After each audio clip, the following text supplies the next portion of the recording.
Hello students, तो welcome to next lecture of thermal properties of matter. पिछले lecture तक हम लोगों ने थर्मल एक्सपेंशन इन लिक्विड पढ़ा। उसका एक थ्योरेटिकल टॉपिक रह गया था, वो हम लोग ये लेक्चर में कंटिन्यू करेंगे और इसके ऊपर के बेस्ड न्यूमेरिकल्स पढ़ेंगे। तो आज का हमारा पहला टॉपिक है एनोमलस एक्सपेंशन ऑफ वाटर। इसका दूसरा नाम है एनोमलस बिहेवियर ऑफ वाटर। शायद प्रीवियस क्लासेस में तुमको हुआ होगा, नहीं भी हुआ होगा, या तुमको नहीं याद है, कंसेप्ट नहीं है तो ध्यान दो, बहुत आसान कंसेप्ट है, समझ में आ जाएगा। So what is anomalous expansion of water. Anomalous ये शब्द का मतलब समझ लो पहले। इसका डिक्शनरी मीनिंग क्या है? इसका डिक्शनरी मीनिंग है अजीबोगरीब। Okay, different, little different, different behaviour of water. Okay, अब वाटर कैसे बिहेव करता है, वाटर का ये डिफरेंट बिहेवियर है कैसा, उसको समझने से पहले लिक्विड का जनरल बिहेवियर देख लेते हैं। तो लिक्विड के लिए, कोई भी लिक्विड के लिए अगर तुम टेम्परेचर इंक्रीज करते हो, टेम्परेचर अगर इंक्रीज करता हूं तो वो एक्सपांड होता है। ओके, वो क्या होता है? एक्सपांड होता है, कोई भी लिक्विड। क्लियर? वाटर के साथ में ये ट्रू है, वाटर के साथ में भी ये ट्रू ही है। टेम्परेचर बढ़ाने से वो एक्सपांड होगा, है ना, उसका वॉल्यूम बढ़ेगा। लेकिन ये 4 डिग्री से ज्यादा के टेम्परेचर के लिए। ओके, अगर तुम 0 डिग्री सेल्सियस से 4 डिग्री सेल्सियस तक, 0 डिग्री सेल्सियस से 4 डिग्री सेल्सियस तक अगर तुम उसका टेम्परेचर इंक्रीज करते हो तो वो एक्सपांड करने के बजाय कॉन्ट्रैक्ट करता है। ये वाटर का बिहेवियर है, ये हमको ध्यान में रखना है। इसका हम लोगों को एकदम केमिकल लेवल पे ऐसा क्यों हो रहा है हमको नहीं देखना है, वो हायर लेवल केमिस्ट्री है, उसमें होगा। लेकिन हमको सिर्फ ये बिहेवियर समझना है आज कि 0 to 4 डिग्री के सेल्सियस में जहां टेम्परेचर बढ़ेगा, है ना, वाटर का यहां टेम्परेचर बढ़ रहा है तो वाटर एक्सपांड होने के बजाय कॉन्ट्रैक्ट हो रहा है। वाटर क्या हो रहा है? कॉन्ट्रैक्ट। और यही बिहेवियर रिस्पॉन्सिबल है formation of ice layer. Formation of iceberg नहीं बोल रहा हूं, formation of ice layer in, you can say, lakes, है ना। जो लेक्स के अंदर ठंडी जगहों पे, मतलब हिल स्टेशन वगैरह पे, या फिर यू कैन से जहां बर्फबारी होती है, वहां पे जो आइस की एक लेयर बन जाती है लेक के ऊपर, that is due to anomalous expansion of water. ये मैं समझाऊंगा, टेंशन मत लो, अभी मैं समझा दूं। ओके, तो पहले ये क्लियर हो गया। और ये इसी के वजह से, या फिर इसको तुम दूसरी तरीके से समझ सकते हो कि वाटर जो है ये बॉटम से फ्रीज नहीं होता है, बॉटम से फ्रीज नहीं होगा due to anomalous expansion of water. Okay, तो ये मैं अभी एक्सप्लेन करूंगा, ध्यान देना सभी में। देखो, तो फिर हम लोगों ने क्या सीखा? वाटर 0 डिग्री सेल्सियस से 4 डिग्री सेल्सियस में एक्सपांड होना चाहिए था, लेकिन उसके बजाय वो कॉन्ट्रैक्ट होता है। और 4 डिग्री सेल्सियस से 0 डिग्री सेल्सियस में वो कॉन्ट्रैक्ट होना चाहिए था, लेकिन उसके बजाय वो एक्सपांड होता है।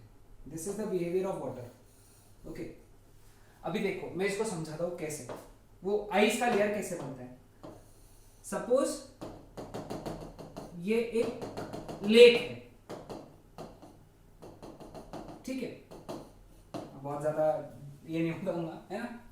तो होगा क्या, यहां पे देखो, बाहर का टेम्परेचर 4 डिग्री सेल्सियस है, तो सरफेस का जो टेम्परेचर है वो 4 डिग्री सेल्सियस रहेगा, है ना, 4 डिग्री सेल्सियस रहेगा। अब जैसे ही बाहर का टेम्परेचर 3 डिग्री सेल्सियस हुआ, okay, now what is going to happen कि ये जो वाटर की लेवल है, ओके, उसका भी टेम्परेचर कम होगा, 4 से 3 डिग्री सेल्सियस में होगा, है ना। नीचे से 4 डिग्री सेल्सियस का वाटर है, नीचे 4 डिग्री सेल्सियस का वाटर है, क्योंकि पहले टेम्परेचर कितना था, यहाँ पे 4 डिग्री सेल्सियस था, तो यहाँ पे भी टेम्परेचर कितना था, 4 डिग्री सेल्सियस था, पूरे पानी का टेम्परेचर 4 डिग्री सेल्सियस था, ठीक है। जैसे ही ये 3 डिग्री सेल्सियस हुआ तो क्या हुआ कि ये 3 डिग्री सेल्सियस हो गया। अब 4 डिग्री सेल्सियस से 3 डिग्री सेल्सियस में वाटर एक्सपांड हुआ, वाटर एक्सपांड हुआ यानी क्या हुआ, वो हल्का हो गया, उसकी डेंसिटी कम हो गई, है ना। जब भी कोई चीज का एक्सपांशन होता है, कोई भी चीज का क्या होता है, एक्सपांशन, वो फैलती है, फैलने की वजह से उसकी डेंसिटी जो है ना वो कम हो जाती है। यानी इसका मतलब ये है कि जो टॉप लेयर का पानी है, टॉप लेयर का जो पानी है उसकी डेंसिटी कम है और नीचे का जो पानी है उसकी डेंसिटी ज्यादा है, इसलिए वो टॉप लेयर नीचे नहीं आएगी, कभी कभी नीचे नहीं आएगी, वो ऊपर ही रहेगी। क्यों? क्योंकि इसकी डेंसिटी कम है और इसकी डेंसिटी ज्यादा है। ऐसा क्यों हुआ? क्योंकि देखो 4 से 3 में वाटर एक्सपांड हुआ, एक्सपांशन में डेंसिटी कम होती है, मतलब यहां पे डेंसिटी कम हो गई। अब ये टेम्परेचर 2 डिग्री सेल्सियस हो गया, है ना। तो अभी क्या हुआ, इसकी इमीडिएट नीचे की लेयर जो थी वो 3 डिग्री सेल्सियस पे थी, अब ये 2 डिग्री सेल्सियस पे आ गया, मतलब इसकी डेंसिटी और कम हो गई, ये डेंसिटी उससे कम थी और ये सबसे ज्यादा डेंसिटी थी। मतलब अब यहां पे यू हैव गॉट नीचे 4 डिग्री सेल्सियस, ये 3 डिग्री सेल्सियस और ऊपर की लेयर 2 डिग्री सेल्सियस। ध्यान में आ रहा है? अभी नहीं, अभी भी नहीं आया ध्यान में, तो अभी देखो क्या होगा। अभी देखो जैसे ही 1 डिग्री सेल्सियस हो गया, बाहर का टेम्परेचर कम होते जा रहा है, तो क्या हो गया, अब ये 3 डिग्री सेल्सियस नीचे चला जाएगा, यहां बन जाएगा 2 डिग्री सेल्सियस और ऊपर आ जाएगा 1 डिग्री सेल्सियस। कारण इसका ऐसा, क्योंकि जैसे जैसे वाटर का टेम्परेचर कम होते जा रहा है वो क्या हो रहा है, एक्सपांड हो रहा है और डेंसिटी कम होते जा रही है, और जो डेंसिटी कम होती है वो ऊपर ही रहती है, यानी जो वाटर की डेंसिटी कम है वो ऊपर ही रहेगा, तैरेगा, क्योंकि डेंसिटी कम है ना, जिसकी डेंसिटी ज्यादा वो तो डूब जाएगा, है कि नहीं। तो डेंसिटी कम है तो वो ऊपर ही रहेगा। मतलब अब ऊपर का टेम्परेचर हो गया 1 डिग्री सेल्सियस, ये टेम्परेचर हो गया 2 डिग्री सेल्सियस, ये टेम्परेचर हो गया 3 डिग्री सेल्सियस और नीचे टेम्परेचर और बढ़ गया, ठीक है। नाउ ये 0 डिग्री सेल्सियस पे आ गया। अब 0 डिग्री सेल्सियस पे सभी चीजें चेंज होगी।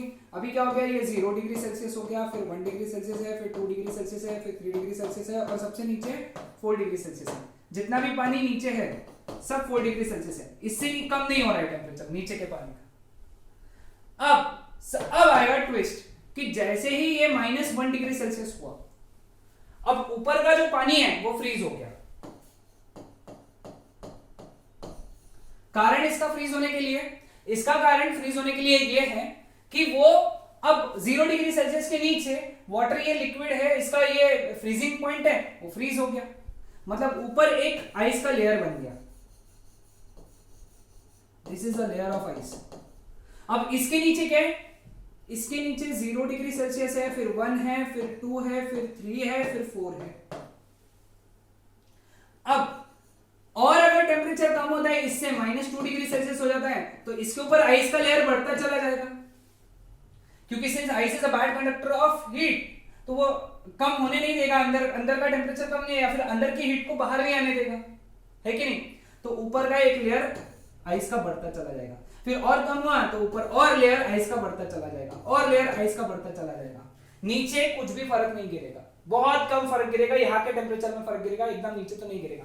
तो इसके वजह से क्या होगा, इसके वजह से जो भी मछली है, सुंदर से मछली है ना, वो जिंदा रहेगी, नहीं तो वो मरेगी नहीं, क्योंकि अगर फ्रीज हो गया पूरा पानी तो वो मर जाएगी।